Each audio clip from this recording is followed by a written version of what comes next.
The Book of Numbers, Chapter 22. The children of Israel traveled and encamped in the plains of Moab beyond the Jordan at Jericho. Balak the son of Zippor saw all that Israel had done to the Amorites. Moab was very afraid of the people because they were many, and Moab was distressed because of the children of Israel. Moab said to the elders of Midian, "Now will this multitude lick up all that is around us, as the ox licks up the grass of the field." Balak the son of Zippor was king of Moab at that time. He sent messengers to Balaam the son of Beor to Pethor, which is by the river, to the land of the children of his people, to call him, saying, "Behold, there is a people come out from Egypt, and they cover the surface of the earth, and they abide over against me.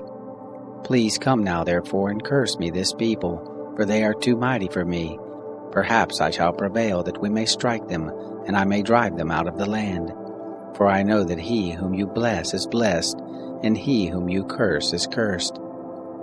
The elders of Moab and the elders of Midian departed with the rewards of divination in their hand, and they came to Balaam and spoke to him the words of Balak. He said to them, "Lodge here this night, and I will bring you word again, as the Lord shall speak to me." And the princes of Moab abode with Balaam. God came to Balaam and said, "Who are these men with you?" Balaam said to God, "Balak the son of Zippor, king of Moab, has sent to me, saying, Behold, the people that has come out of Egypt, they cover the surface of the earth. Come now and curse them. Perhaps I shall be able to fight against them and shall drive them out." God said to Balaam, "You shall not go with them. You shall not curse this people, for they are blessed." Balaam rose up in the morning and said to the princes of Balak, "Go back to your land, for the Lord refuses to give me leave to go with you." The princes of Moab rose up, and they went to Balak and said, "Balaam refuses to come with us." Balak sent more princes, more honorable than the first. They came to Balaam and said to him, "Thus says Balak the son of Zippor, Please let nothing hinder you from coming to me, for I will promote you to a very great honor, and whatever you say to me I will do. Please come therefore and curse this people for me." Balaam answered the servants of Balak, "If Balak would give me his house full of silver and gold, I can't go beyond the word of the Lord my God to do less or more. Now therefore please wait also here this night, that I may know what the Lord will speak to me." God came to Balaam at night and said to him, "If the men are come to call you, rise up, go with them, but only the word which I speak to you, that shall you do." Balaam rose up in the morning and saddled his donkey and went with the princes of Moab. God's anger was kindled because he went, and the angel of the Lord placed himself in the way for an adversary against him. Now he was riding on his donkey, and his 2 servants were with him.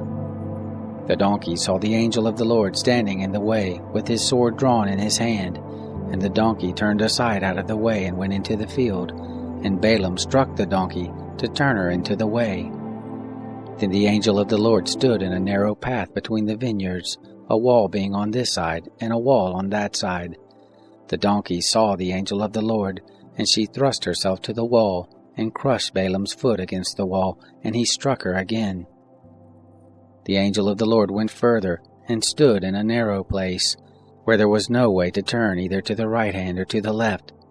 The donkey saw the angel of the Lord, and she lay down under Balaam. And Balaam's anger was kindled, and he struck the donkey with his staff. The Lord opened the mouth of the donkey, and she said to Balaam, "What have I done to you, that you have struck me these 3 times?"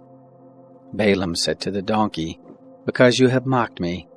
I would there were a sword in my hand, for now I would kill you." The donkey said to Balaam, "Am I not your donkey, on which you have ridden all your life long to this day? Have I ever done this to you before?" And he said, "No." Then the Lord opened the eyes of Balaam, and he saw the angel of the Lord standing in the way with his sword drawn in his hand, and he bowed his head and fell on his face. The angel of the Lord said to him, "Why have you struck your donkey these 3 times?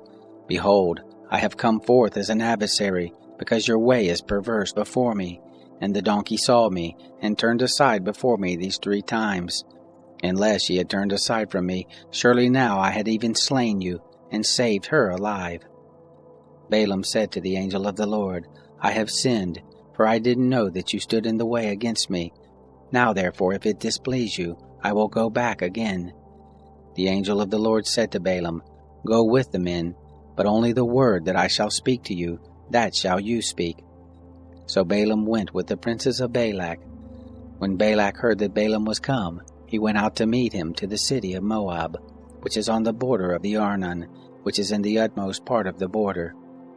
Balak said to Balaam, Didn't I earnestly send to you to call you? Why didn't you come to me?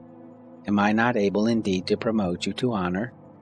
Balaam said to Balak, Behold, I have come to you. Have I now any power at all to speak anything? The word that God puts in my mouth, that shall I speak. Balaam went with Balak, and they came to Kiriath Huzoth. Balak sacrificed oxen and sheep, and sent to Balaam, and to the princes who were with him. It happened in the morning that Balak took Balaam, and brought him up to the high places of Baal, and he saw from there the utmost part of the people.